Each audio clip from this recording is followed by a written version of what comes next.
مرحبا بكم. أحسن نظام غذائي لطيور الزبرافينش هو النظام الأسبوعي، فبالإضافة إلى البلكم والفلارس التي نضعها في مأكليات طيور الزبرافينش طيلة أيام الأسبوع، نضيف البيض المسلوق في الماء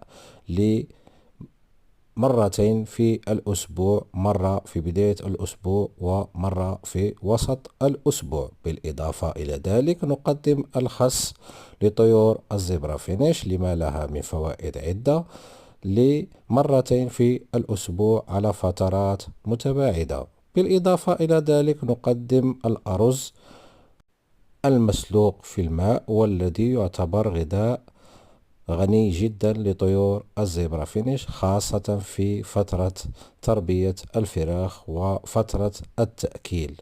سلام.